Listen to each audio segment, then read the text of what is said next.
So Valentine's Day was nearby. Just happened. Any couples?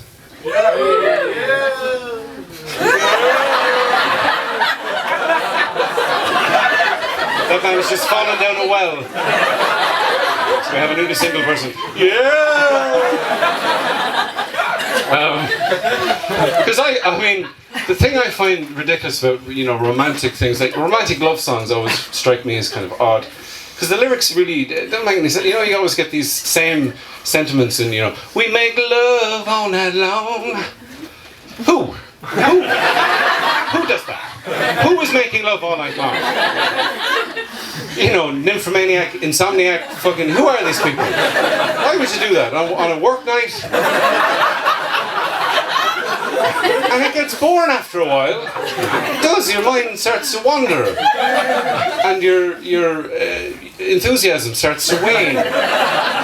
Which is a nice, polite way of saying it, gentlemen. Because we don't have dick bones. We got gypped when they were giving out penis mechanisms up in heaven, day 4 of creation. It's like monkeys have a bone in their penis, so they're good to go at the drop of a hat, if they wear hats, and some of them do. Some of them are involved in the entertainment industry in limited capacity, and they need to wear hats at the drop of a hat.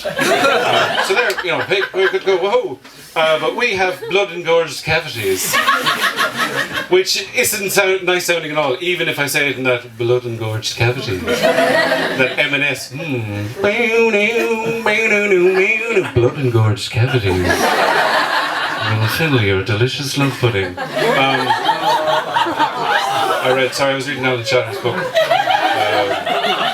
Laura, that book he wrote about, he's a politician, foreign people, and he wrote like a sexy 50 Shades of Grey type book in the 80s or something called Laura, about his secretary having an affair with a minister. I think it's basically a confession, and on his deathbed he'll go, it was all real.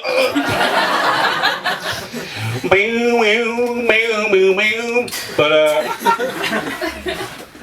and then they have I love you forever and a day. I love you for an infinite amount of time, plus an additional 24 hours on top of that. Just to be sure. You take that literally, it means I love you until you die. At the removal, I love you. But by the time the funerals come along, I've moved on with my life. And, I have trouble finding women. Oh, that's weird, eh? A male comedian who's trouble with women, tell us more. I will ignore that sarcasm and plow on regardless. I always know what not to do, but then I always do that thing that I'm not supposed to do. Where I was in a club or somewhere with my friend, and a girl smiled over me, and I instinctively, without thinking, because I didn't think, I just went... and immediately regretted it, because no woman wants to be winked at. You don't want to be winking at an animal you're thinking about buying in a mart.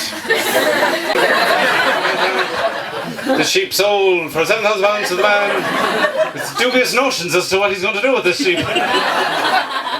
Give me that sheep. I want it now. But I want it later. Now would be good.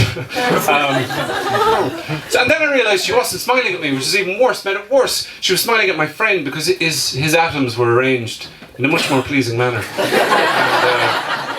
I had to think fast. I was like, what the fuck am I going to do? And I was like, oh Jesus, that bloody eye infection. Flaring up again, indeed. I hope women don't think I'm winking at them. Because I'm certainly not doing that. I went to camp. I think there should be there should be a realistic love song.